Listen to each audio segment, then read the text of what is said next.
Here's another picture of a young man. His name's Abraham Aguilar. Some of you may know him. He lives here in California. And there's a story that came out about this young man. It was very interesting.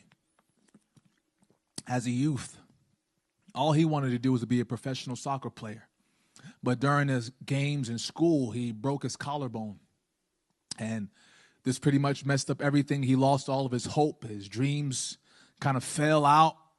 So he just turned to hanging out with his older brothers and friends, smoking weed, sleeping around. He says, my life was completely backslidden. He knew about God, but when he broke his collarbone, he felt like there was no more point of life. Fast forward, his mom got married, moved from Los Angeles to Palmdale. She delivered this ultimatum in her son. She saw his life. She says, listen, you're going to live in my house. You're going to go to church. So he went to church reluctantly. He didn't really want to be there. He was completely rebellious in church, sitting there, not listening, not wanting to hear anything from God, sitting in the back. In his mind, I can't play soccer, so I don't want to hear nothing. He said finally, he's sitting there in church, and all of a sudden he started noticing little by little that the preaching of the word began to crack open his rusted and hard heart, sitting on the back row. He said then he heard a sermon on hell that kind of rocked his world. And that sermon on hell kind of opened his eyes to the reality, man, if I die in my sin, if I die while I'm hanging out with my brothers and smoking weed and something goes wrong, that's where I'm going to go. He said that sermon on hell opened his eyes, and he reached out to a brother in the church that he was going to, asked for prayer, and this person led him to Jesus.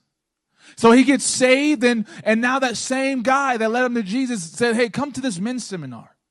He goes to this men's seminar. He really didn't want to go. He says, listen, if you come to the men's seminar, I'll take you out to eat afterwards. That changed his mind. Food usually does. So he goes to the men's seminar. And now here he is at this seminar, and he said, I could hear God telling me in this seminar, it's either now or never. Young man, young high school kid. It's either now or never. He said he received Jesus again at that men's seminar, and he said that day I surrendered my life and started changing. And I started going to what the church was doing when they would go out and do stuff in the communities. I'd go and do them, other activities. He said school year started. It's my senior year. He said, in my senior year, he said, I thought it was just going to be another year of school. I'm going to do my senior year and I'm out of here, man. I'm going to go off to college. He said, but God had other plans. I started witnessing the students, teachers, and janitors. People were very open during the lunchtime, and I would open my mouth and start boldly proclaiming God's word. First, a group of 12 got saved. Then I launched a Bible study on campus in my high school. By the end of the first semester, 275 teens had prayed and received the Lord. Their high attendance was 73 at the lunch Bible study that they were continually having. 73 young people.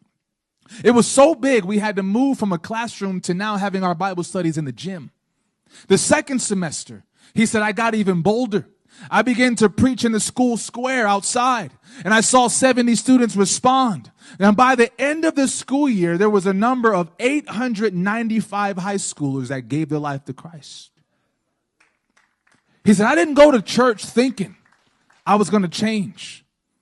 I still had my earrings in, but then I slowly started taking steps when God was dealing with me. It was scary in the beginning, but once I caught the flow of it, it all started making sense. Here was Abraham Aguilar.